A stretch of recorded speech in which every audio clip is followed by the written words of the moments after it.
And joining us now on the debate for the full hour tonight in Vancouver, British Columbia, Dr. Jerilynn Prior, Professor of Endocrinology at the University of British Columbia. In the nation's capital, Christabels Story, Professor of Women's Studies at the Institute of Women's Studies at the University of Ottawa. And here in studio, Judy Rebick, Professor of Social Justice and Democracy at Ryerson University, and Kate Lunau, Assistant Editor at Maclean's magazine and author of the article, Ditching the Pill for Good. Glad to have everybody alongside and in Points Beyond for our discussion tonight about the pill at 50. Let me, just to get us started here, ask our director, Michael Smith, to bring a couple of graphics that will kind of set the table for the discussion to come. Here's a look back. In May 1960, the Food and Drug Administration in the United States announced it would approve Enovid, that was the name of it, for contraceptive use. It was not legalized in Canada as a contraceptive until 1969. But you could still get it apparently for menstrual irregularities. And it was the first medicine ever given to healthy people. Now, how's this from Time magazine? Today, more than 100 million women around the world start their day with this tiny tablet, so small, so powerful, but in surprising ways, so misunderstood. Christabel, I want you to take us back 50 years to get us started tonight. What was the pill's promise when it was first put on the market by the Food and Drug Administration in the United States? Yes, thank you. I'm very pleased to be talking about this subject of my research. The story of the pill actually begins in the 1950s, and that's when the first experiments on the pill are conducted. And then, as you said, it was approved for use as a prescription contraceptive by the FDA in May 1960. And when the pill first came on the scene, people were initially quite cautious. They spoke about it as primarily as a menstrual regulator with contraceptive effects. And in the 50s and also into the 60s, it became very clear that the pill was intended for two populations. It was intended for the developing world as a population control measure, and it was also intended in the developed world for married women to space the births of their children. Now tell me this, Christabel, why did it take almost another full decade for the pill to get legalized here in Canada?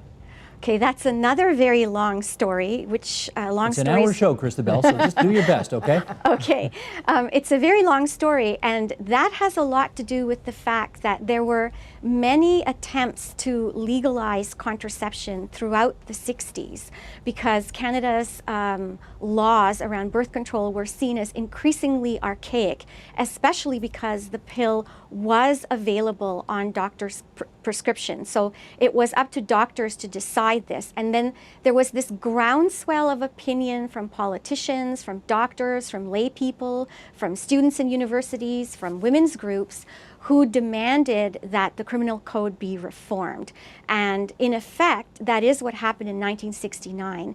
The criminal code was reformed so that contraception was made legal in Canada, along with homosexual acts between consenting adults and abortion, but only under very restrictive circumstances.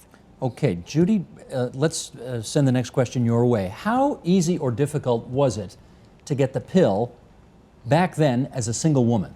It was almost impossible. Really? Yeah. There was only one doctor. In the research I did for my book, 10,000 Roses, I found out there was actually one. I knew there was one doctor in Montreal. That's where I was.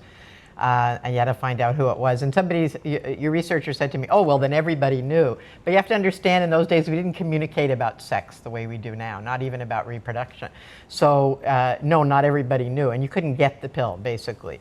So we were in the middle of a sexual revolution when I was at McGill in the late 60s, but you couldn't get the pill. And, you could get a diaphragm. That was basically what you had to use because men wouldn't use condoms in those days. And Kate, you needed a doctor's permission to get it back then? It's pretty unbelievable. I mean, from my perspective of someone who has grown up with the reality of the pill my entire life, it really rings true that it's such a different climate today. Things have changed so much. And apparently it was part of the criminal code. It had to be removed from the criminal code in order to allow women to use it. I mean, this sounds kind of freaky today, does it not? It sounds absolutely freaky. And to pick up on something Judy said that's really interesting, I was speaking with a young woman recently about the birth control pill, and in her mind, the pill has absolutely no political significance today. It's just another form of birth control, which is interesting because, as Judy says, back then even discussing reproductive rights was a political act. Yeah. It was also illegal to disseminate information about birth control. So the McGill Birth Control Handbook, which was put out in 1968, was illegal. It was illegal to write about it. Yeah. Jerilynn, tell me this. The conventional wisdom, I think it's fair to say, over the years has been the pill was behind the sexual revolution. Without the birth control pill, there is no sexual revolution, or it certainly happens much, much later. Do you subscribe to that conventional wisdom?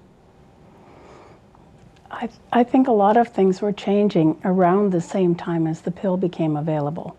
And so it's hard to say which is chicken and which is egg, but I think they happened similarly together. I was not in Canada at the time, I was in the United States, but it sounds like the ideas that made the pill possible were already in Canada, even though the pill wasn't. We should let everybody know you're fighting laryngitis tonight, and you're a trooper for coming on anyway, so we're grateful for that. Christabel, do you want to pick up on that? The conventional wisdom is no pill, no sexual revolution. What do you think? Yeah, no, that's not what my research is showing. I want to reinforce what Judy is saying. Her personal experience is certainly backed up by my own research. Single women did have a lot of difficulty getting the pill before and after 1969. And I think that's fascinating because the single woman is used as the icon of the sexual revolution. And this very icon had tremendous difficulty getting the pill. So I wouldn't say that the pill caused the sexual revolution. I agree with Jerilynn. They certainly went hand in hand. I would say that the pill accelerated changes that were already happening in Canadian society. Now, Kate, you were there in the early 1960s watching this oh no, wait a second, Kate, you're a child, I forgot. Wait a second. But when you talked to people for your article, what was their view on how this happened? Well, are you referring to whether or not the pill was instrumental in? It's a really good question. I mean, I kind of agree with Christabel. I think that it's really hard to pinpoint something as sweeping as a sexual revolution on one pharmaceutical product, but at the same time, freeing women up to, have children later at a time of their choosing, maybe to delay marriage, to go to school or to work, has profound implications. And again, I think sort of the fact that we're able to talk about it today is sort of a byproduct of that liberation that definitely had something to do with the pill. Judy, where are you coming from on that? Yeah, I don't think the pill had to do with what is generally called the sexual revolution, if what we mean by that was a free love movement, which started in the 60s, started really with Kinsey talking about sexuality in the 50s, then with the Beats and all that, who started talking openly about sexuality. That was a very male-driven sexual revolution. What the pill helped was for women to start to define our own sexuality, because it was the first time that you could use birth control without men's permission, without your partner's permission. It's a radical concept at the time, wasn't it? That's right. And so so women's ability to define our own sexuality, which started really more late in the late 60s and early 70s, I think the pill had a lot to do with that, but not to the sexual revolution in the sense of freer love or more freedom around sexuality or having sex when you're single, right? Which was something, relatively new to talk about. It wasn't new to do, but it was new to talk about. You sure about that? It wasn't new to do, but it was new to talk about? I don't think so. You think that predates the 60s, I think that doesn't it? predated the 60s, yeah. Just checking. Although we didn't think so at the time. Okay. Christabel, once women could control the number of children they had because they were on the birth control pill, what effect did that have on the workplace, for example? Well, I think it made it very possible for women to do a number of things. First of all, if a woman were single, she could certainly engage in sexual relations outside of wedlock without the fear of an unwanted pregnancy, and so could her male partner. If she were married, then she could very successfully space the births of her children, or she could delay indefinitely the decision to have or not to have children. So in terms of financial gain, professional gain, educational gain, the pill was a tremendous vehicle. In which case, Jerilynn Prior, would you say that the pill is responsible for more women being in the workplace, at least certainly back then? I think it did allow women to think about being in the same jobs as men, to think about aspiring to move their way up the ladder, to have some kind of ambitions outside of home and family. See, I wonder about that because, of course, women were in the workplace in huge numbers during World War II, and then I guess there was some suburbanization and women started to go back home after that in the 1950s. So, I don't know, Judy, do you want to give the pill that much credit for saying you don't want to? No, I don't. No, I think actually World War II was a big factor. Like, but from the work that I've done, in the generation before, most of the women, a lot of the women who pioneered the women's movement, the women in the generation before me, were women who were either in the army or who during World War II did the work that men did. Rosie the Riveter. That's right, Rosie the Riveter, or diplomat working for the government, because a lot of government jobs went empty. And so those women who had experienced a certain level of economic equality during the Second World War, then in the 50s they were told they had to go back and be wives and mothers and they couldn't be in the workplace anymore. They were the ones of the older women who started to rebel. Then in my generation, maybe it did have more of an impact. Certainly it meant that we could control our fertility more. But I don't really see it as a central factor in economic equality. I wanted to add too, I mean, it's interesting because you still hear today from women who say that, that the quote unquote mommy track has affected their careers and that they've had to take time away and maybe their career has suffered as a result. So even though the pill offered a chance to control reproduction, it's impossible to say that it created an absolutely equal workplace in the 70s or even today, I think. No, for sure, for sure. Christabel, let's try this. I think you mentioned there were a couple of reasons why the pill was originally brought on. One was, of course, so women could control their own reproductive futures. The other was potential use in developing countries as well. Did it, in fact, have the kind of impact in developing countries that the originators of it had hoped for? No, it did not. And in fact, the Zero Population Growth Lobby, which was this quite prominent group during the 1960s and 70s, advocated putting pill into the drinking water of developing countries in order to curtail fertility in those countries. There was tremendous fear at the time about developing countries making war on the West for the West's resources. As well, there was tremendous fear that developing countries would go communist. We have to remember that this was the time of the Cold War, so there was a lot of paranoia about overpopulation and what the possible consequences would be for the West. Now, Jerilynn, this may be the dumbest question I've ever asked, but it's okay. It wouldn't be the first dumb question I've ever asked. But that whole notion of putting whatever it is in the pill into the water system, would that even work? No, and it's horrifying. I imagine that it would. It's totally horrifying. Yeah. I mean, think what it would do to men. What would it do to men? It would cause infertility for men because it's not the right hormone and it would suppress their own reproductive hormones. So the notion of putting it in the water system was just crazy to begin with. Although it is in the water, you can measure.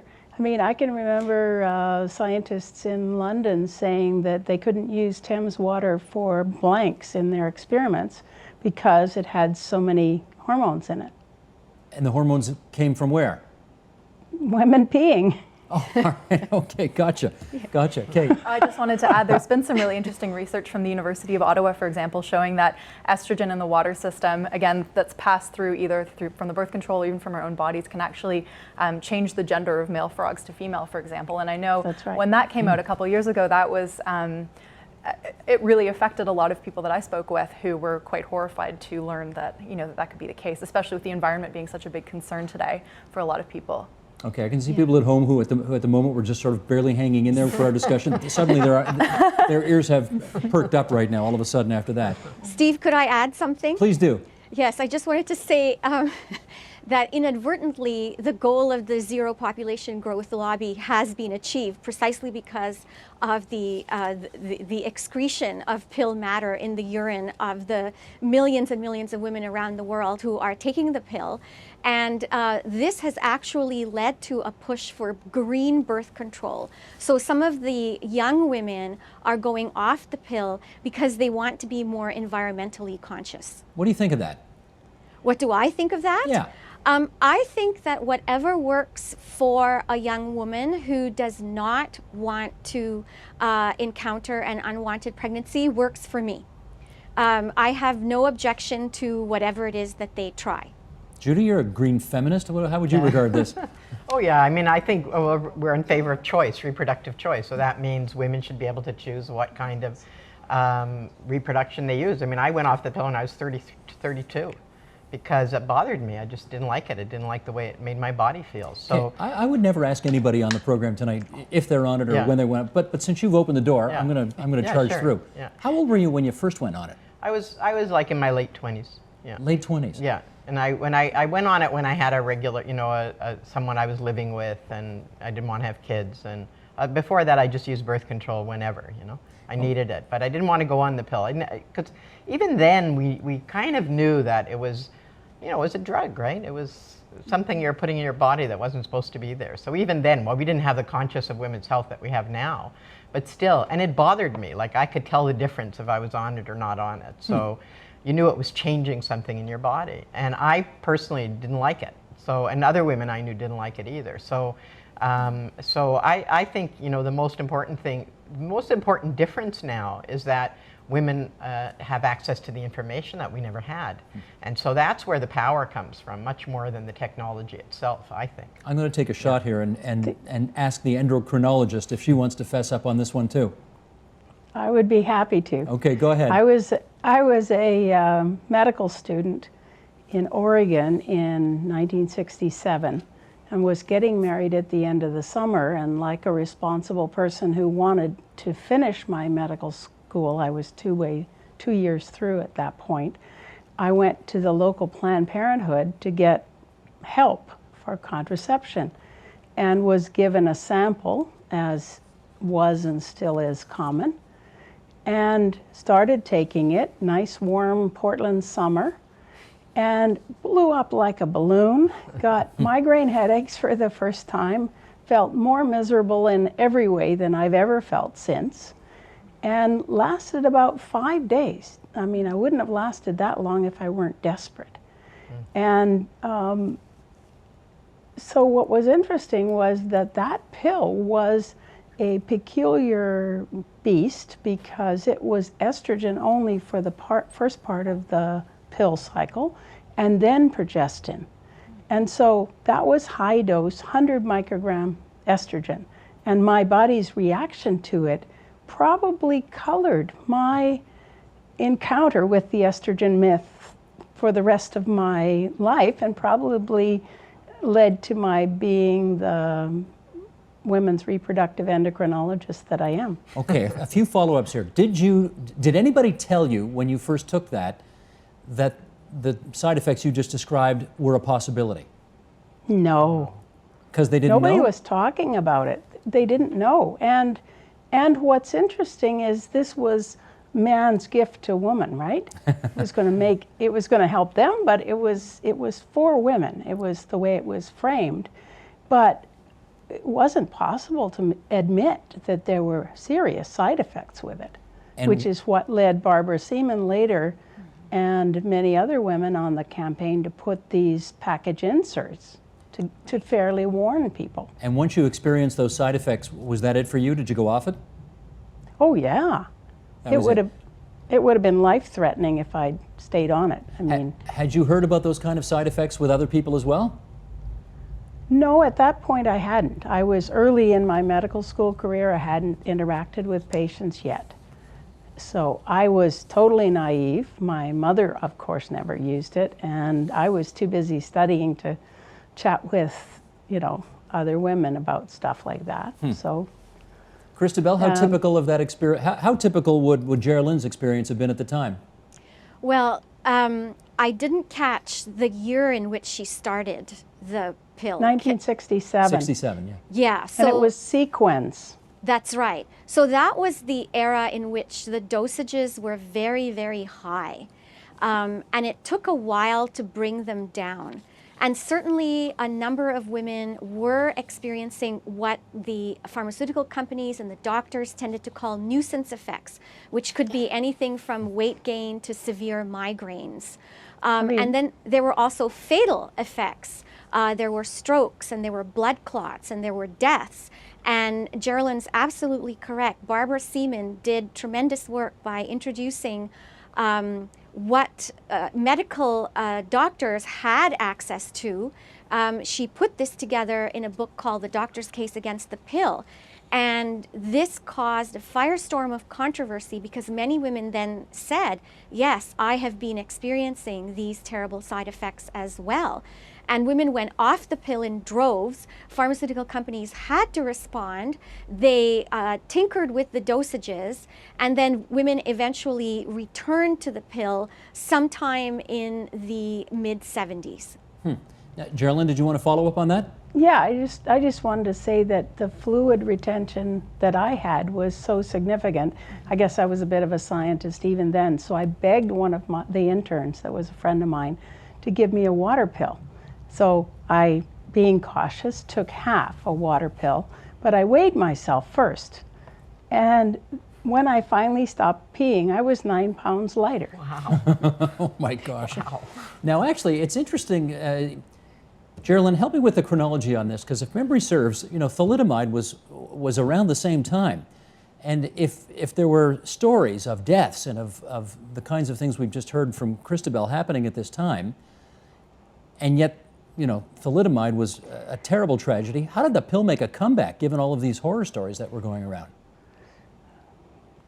It's called desperation, and the fact that there was such a push. The pill was good. Come on, take it. Then you'll be available.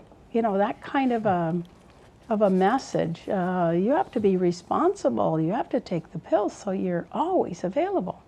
Well, let me follow up on some of the, what you might call other side or positive side of this. Here's how John Alamang wrote about it in the Globe and Mail earlier this month on the occasion of the 50th anniversary of the pill. Instead of fighting the Cold War and saving madmen marriages, the pill became the marker that separates us from a past belonging to an outmoded people, a drug and a mode of thinking that defines a boundary between ancient attitudes and new behaviors, and the freedom we now possess to question doctors and drug companies about their contributions to our well-being. So, Judy, what were some of the changes that the pill was responsible for that you would say were on the more positive side of the ledger? Well, like I said before, I think that the pill really helped women to achieve sexual independence from men. In other words, we could control our own reproduction. We didn't have the agreement of our partner. And I think that was really important. The second thing is that it helped us to start questioning doctors. You know, like when I was young, you never questioned doctors. Were like, God, you never questioned a doctor. A doctor told you to take a pill, you took a pill. You know, you never questioned the idea that consumers of medicine or that patients should have some say in the way they were treated was just not, you know, was just not part of the culture. How about an awareness of women's health, that kind of thing? And women's health. And I think the awareness of women's health was in general about women's reproduction. To realize that one of the main issues of the early women's movement, particularly among young women in the 60s, was all around reproductive health. And learning about our sexuality, learning about our reproduction, learning how to take care of our bodies, learning to question our doctors, learning, you know, there's that famous CBC show where women are looking at their vaginas with a mirror, you know, and we used to do that in consciousness raising groups. We didn't even know what our genitals looked like, you know, and that, so I think the pill was part of that. I don't think it was responsible for it. I think it was part of it. Okay. Well, I just wanted to add that it might have been responsible for a shift in the way that we dealt with doctors. But again, one common complaint I hear from young women is that they'll go to their doctor when they're maybe 15 and have just had their first period, and they'll say, here, go on the pill. And you know, it does treat a lot of conditions like cramping, acne. But when you're young and at that age, it can be hard to make an informed choice. And again, when it's a doctor, a family doctor presenting it to you, there are actually a wealth of birth control options available, but the one that we hear about the most is the pill. So then, I mean, it's interesting speaking to some women today who are maybe 25 or 26. They've been on the pill for 10 years and they're just now starting to think about going off it. But I think maybe when they went on it, they would not have said they were in a position to say to a doctor, what are my other options? But when young people today can be sexually promiscuous, not necessarily responsible, not necessarily all that careful. I have heard lots of stories of mothers taking their 16-year-old daughters out and saying, you're going to go on the pill whether you like it or not because, you know, I'm too young to become a grandmother. That kind of thing happens, right? Yeah, and that's completely fair, but I think the pill is treated differently from most other drugs or even forms of birth control. It's not a sugar pill, and it is something that people should think about, and people should take it seriously when they're taking a pill every day, and it should be a very informed choice, whatever that choice is. And I think, again, that some young women have told me that when they go to their family doctor and they say, here, take the pill, they wish there was a bit of a longer discussion around other options. Gotcha. Jerilynn, you wanted to say? Yeah, I think that there are things for which women should be grateful to the pill, but I think physicians today see the pill as the equivalent of a normal menstrual cycle. And in fact, the American College of Obstetrics and Gynecology just had a bunch of statements about the pill.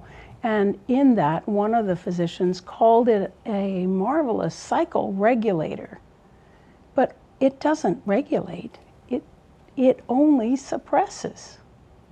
And it suppresses things that are carefully balanced and which are important to our health, if not now, in the future. But don't you think the whole attitude toward pharmaceuticals have changed in that way? I mean, look how many people are on antidepressants, Viagra for 80-year-old men who want to still have sex, like we've just become a culture that's completely drugged up and using drugs for healthy people, even our relatively healthy people, to change the way their bodies work, their minds work. I mean, is the pill any different than any of that? Well, it has the added paternalism of medicine behind it. It's arrogant to say, and it's wrong, I think, to say to a young woman, you've got bad cramps, here, take the pill.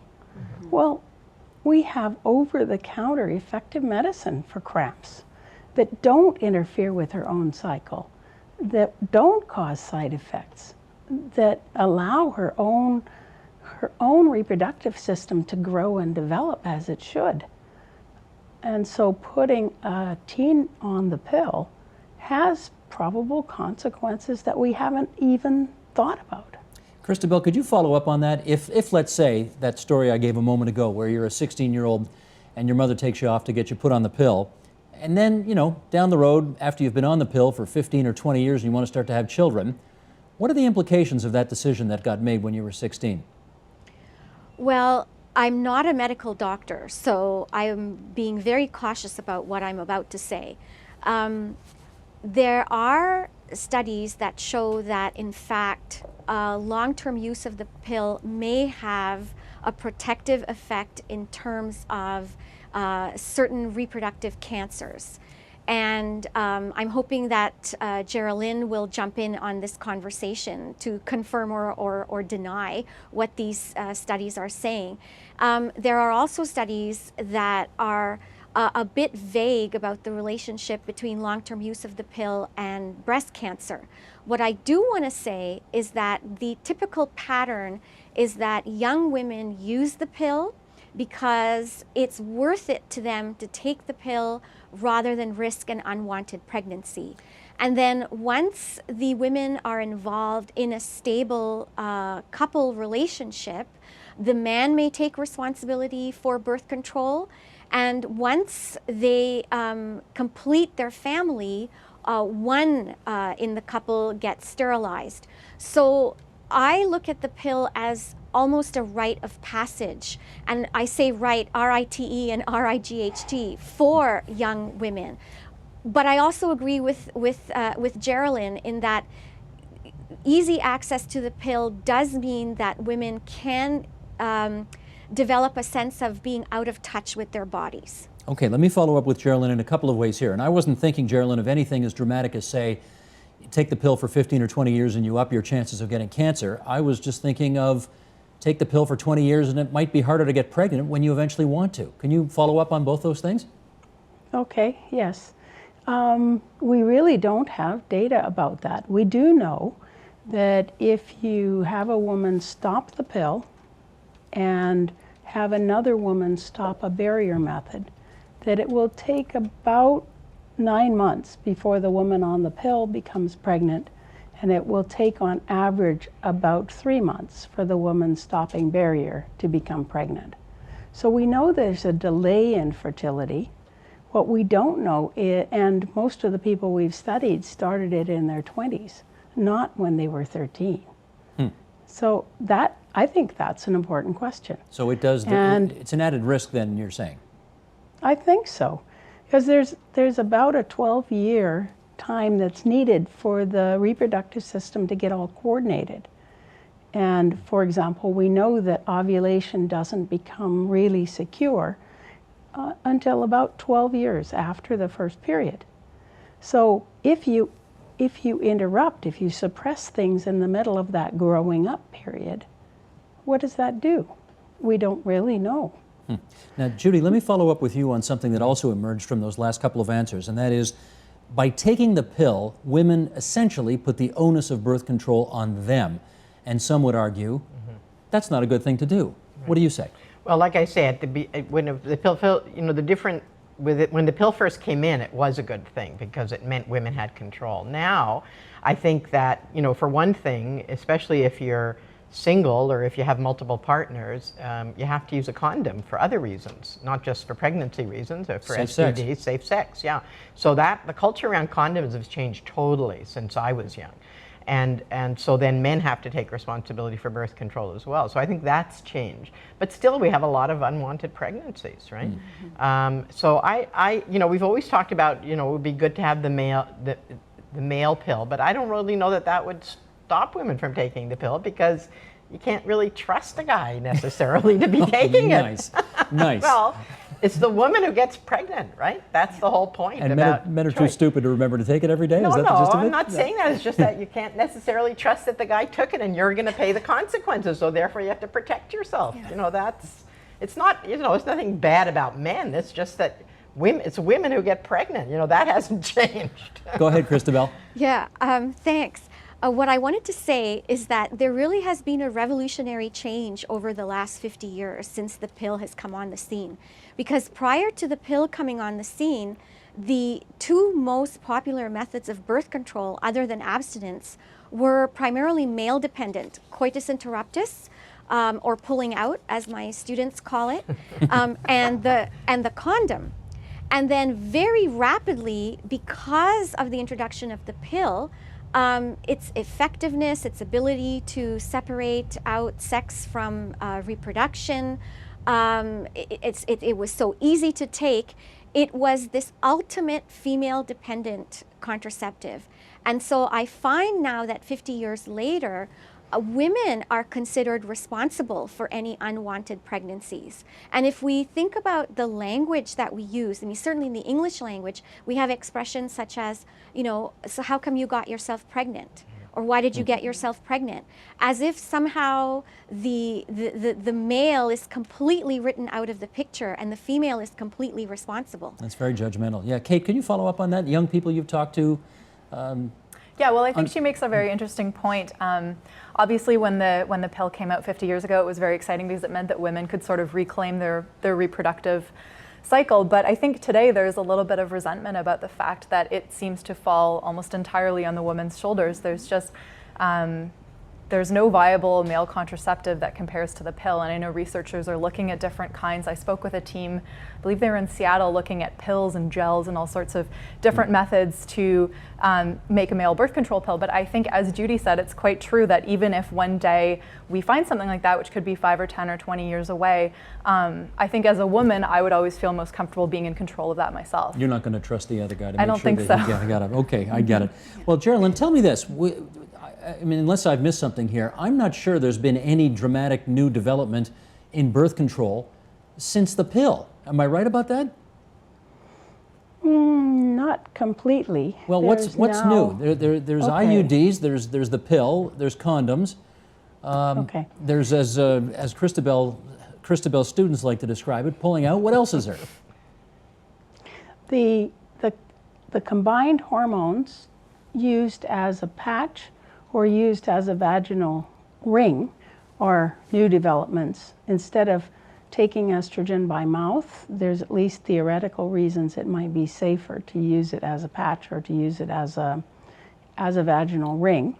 And I think what's becoming increasingly popular with young women who just don't want to mess with periods or any of that stuff is to use the IUD that's impregnated with progestin, the Mirena or the levonorgestrel IUD. And that will often take away flow. So that's new. It's it's an effective contraception, but I don't think it's licensed for contraception in Canada. It's licensed for treating heavy flow. Okay, it's new, but would you call it new and dramatic? I mean, it doesn't sound like it's kind of dramatically different from anything that's preceded it. Well, it is because it's providing hormone locally to prevent the ability of an egg, a fertilized egg, to implant, but it's not giving those hormones to the whole body. Okay, Kate? And in that sense, it is. I just wanted to pick up on that because I do think it's an interesting trend that as young women are increasingly opting off the pill or looking for other methods that are maybe non-hormonal or more low dose, as Jerilynn says, a lot of young women are actually looking at IUDs, which we think of as being sort of very old-fashioned, Ancient, yes. copper coils, and really outdated. But I think it's actually growing increasingly popular. I've spoken with a lot of young women that either have an IUD now or are considering getting one. Why? I think it's partly some of the new models that are coming out, which do release a low dose of hormone that's fairly localized instead of traveling through your blood, as Jerilynn said. And also, again, just looking for non-hormonal options. So. Yeah, the IUD is really making a comeback. They're not put off by the notion of putting something foreign inside their bodies? I get the sense that the IUD was fairly unpopular in the 1970s or so, and I might be wrong about that, but that's sort of what I've read. But I think for people like myself who maybe, were born or matured after that, there seems to be nothing to worry about with an IUD. Christabel, you want to follow up on that? Yeah, Kate's right. There was a lot of suspicion around IUDs, and in particular, an IUD known as the Dalkon Shield. And this is a really interesting story because as reports came out, primarily by Barbara Seaman, about the pill's, unsavory side effects, a pharmaceutical company began to promote the use of the Dalkon Shield. And the Dalkon Shield had all kinds of horrible side effects for women. It drove bacteria into the uterus, and the design of the IUD itself ended up perforating the uterine walls in a number of women. And so again, you had a series of deaths and horrible infections which rendered numerous women sterile, and then you had subsequent lawsuits against the company. So there's an aura and a history of suspicion around pharmaceutical companies and doctors and the production of contraceptives for women. Judy, can you take us back into the 60s and 70s, and you recall what kind of discussions might have been had about the use of IUDs Well, at the the time? IUD, a lot of women hemorrhaged using the IUD, and then you had the Dalkon Shield story, which was very shocking for everybody. And so a lot of women who opted for it because they didn't want to use hormones then stopped using it because it created, even if it wasn't a severe side effect, it's pretty terrifying. You start hemorrhaging after you have intercourse, But Jerilynn, is the sense today, Jerilynn, that the technology is that much better, and therefore this generation, obviously, not frightened by those stories of 30 years ago, finds it an acceptable method? Yes, I think the infection problems and the perforation problems have largely gone away. And the addition, which began in Scandinavia, of this progestin locally has made it also decrease flow or take away flow. Okay, Christabel, let me try this. You have said that without the pill, we wouldn't have, quote unquote, the amazing technology that we have today in terms of fertility treatments. How so? Well, I think a lot of people have missed a crucial part of the pill story, and that is that the doctors many of the doctors who were originally involved in developing the pill were actually fertility doctors. And so initially the pill was tested in terms of whether or not it could enhance women's fertility. And there was something called the Rock effect. This was named after Dr. John Rock, who was one of the Catholic inventors of the birth control pill. And it was called the Rock effect because apparently, and again, I will defer to Jerilynn on this, apparently what would happen is a woman taking the pill would then go off the pill, and this would stimulate her to ovulate or hyperovulate. And so a number of pregnancies, very successful pregnancies, then resulted in women who were experiencing infertility. So many of these doctors were working on fertility issues in women. And so that opened the door to looking at all kinds of interventions to aid fertility in women, as opposed to looking at contraceptive technology. Jerilynn, the rock effect? I think that certainly is true. And it's used in women who appear to be in perimenopause, having trouble getting pregnant. It's often used today. And it works? But I hadn't made that connection before with in vitro fertilization and stimulation with gonadotrophins and all that. It's probably true. But have you seen any studies, or do you have any anecdotal evidence to suggest that that really works that well? Yes, it works. It does work. Huh, Yes, okay. it's well documented. Gotcha. Yeah, Steve, can I just add one more please thing? do. Yeah, I've been looking at some of the medical advertisements, the early medical advertisements published in the Canadian Medical Association Journal. And it's quite fascinating because remember that in the early 60s, birth control was illegal. So they had to be very careful about, how they advertised for Enovid, which is the brand name of the first pill that was approved by the FDA in May of 1960. Anyway, these pills were always advertised as menstrual regulators or as fertility aids. So I think people forget that history. Important to remember on a day like today. Okay, Kate, under the category of You've Come a Long Way, Baby, according to the Canadian pharmaceutical statistics, prescriptions for the pill began to level off a few years ago. We're talking about how well, in part we're talking about what a breakthrough this discovery was 50 years ago, and now prescriptions are leveling off. How come? Yeah, it's interesting. I think that it was in 2008 that we started to track sort of a leveling off in oral contraceptive prescriptions in Canada.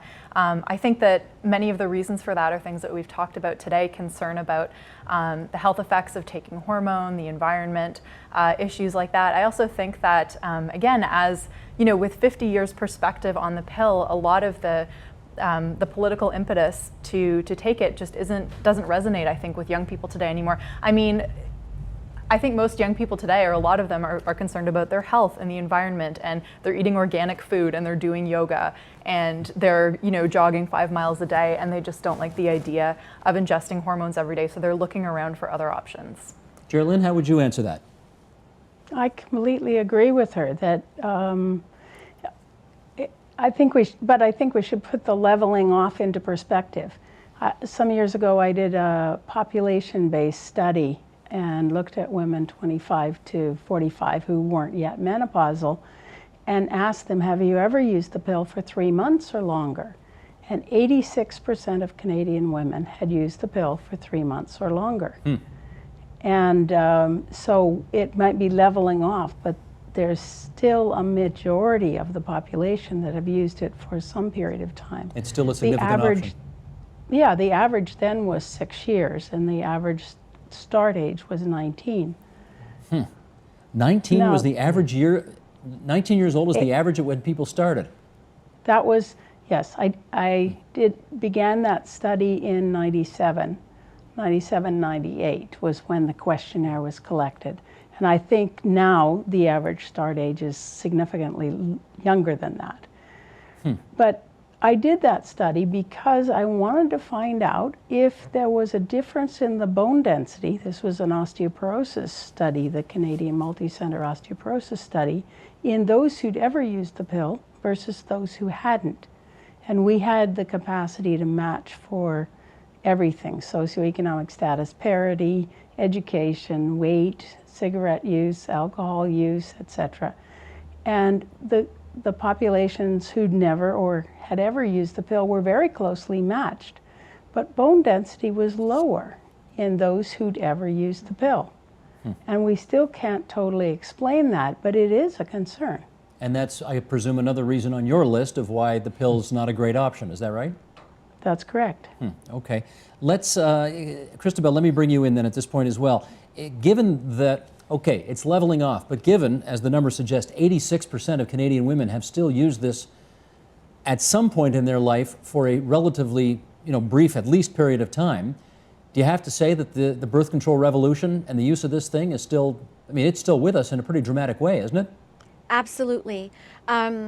I've asked my students to imagine a world without the pill, and it's unimaginable. It's just an unimaginable world because it has been such a factor, and it's part of everyday life now. I mean, just saying the word "the pill" means that we're talking about the birth control pill. It's that ubiquitous, not just in Canada, but around the world. Everybody knows what the words "the pill" are referring to. Mm-hmm. And did it ever? I know we talked earlier about one of the other reasons why there was such a push behind it was that in the hopes of keeping populations down in poor or less developed countries around the world. Did that ever take off? Anything happen with that? No, because the population control lobbyists ended up very quickly moving toward much more intrusive mechanisms. And so there are many instances of forced sterilizations in the developing world. And in fact, just to go back to the Dalkon Shield, once it was determined that in the West, the Dalkon Shield was really inappropriate for women, the pharmaceutical company ended up shipping the leftovers to the developing world. So a huge push to control fertility in the developing world because of reasons that are pertinent to the West and not necessarily to developing countries. I see. Okay, let's try this. We haven't talked about the issue of abortion yet on the program tonight. But again, from a John Alamang article in the Globe and Mail earlier this month, let me read this. Though the designers of the pill hoped to end abortion, Statistics Canada reports that induced abortions still occur at the rate of 25.7 per 100 live births. Those are 2006 statistics in Canada. Judy, what do you infer from that? You know, people have sex when they're not taking the pill, right? So the fact is, I don't understand anymore why young people, and I say young people because I give the responsibility to the men as well as the women, get pregnant, have unwanted pregnancy anymore. Birth control still isn't 100% effective. People make mistakes. Women are forced into, pressure into having sex when they're not ready. I mean, there's all kinds of reasons. I've worked on the abortion issue for a long, long time. And if we had, better sex education, if we had better methods of birth control, safer methods of birth control, freely available, all of that, probably women would get pregnant less often. I'd like to see that. But in the meantime, I think, the right to abortion, which we have a legal right in this country, is absolutely essential if women are going to maintain our reproductive freedom. It's what we started with. And I don't, and obviously this is not the program to get into a debate about abortion. No, I know, but I know that a lot of the women we're talking about are young and are in difficult circumstances, and sometimes just make a mistake. But Kate, when I saw that number, that seemed very high to me. In a day and age where, and maybe I'm wrong about this, but the assumption would be that young people today have more access to more good information about contraception and safe sex and all of that stuff than ever before. We're not afraid to talk about it anymore, as we might have been 50 years ago. What do you infer from that number? Well, I think that number probably has to do with some of the points that you've made right now. I mean, abortion is a choice, a difficult choice for some, but it is a choice. And with greater sexual freedom and the ability to make a choice to take the pill or not to take the pill, I think the fact that we were able to make a choice like that, again, has something to do with the sexual revolution and sexual freedom that we've talked about that grew out of the pill. And I think my personal opinion is that choice is important, and that's a positive effect that we've seen from the sexual freedom that the pill helped us achieve. Jerilynn, what do you think when you hear that number? I think it's not surprising because the pill isn't perfect, and it's very hard to take a pill every day. Well, the pill's 99% perfect, isn't it? No.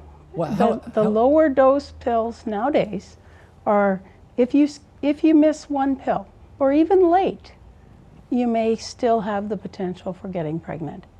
And that's one of the downsides of decreasing the dose to a more tolerable estrogen dose.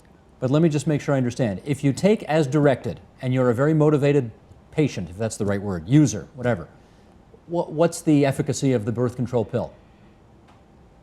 There's still 1 or 2 chances per 100 of, maybe it's not that high, but there is still a real chance, taking it properly, of getting pregnant.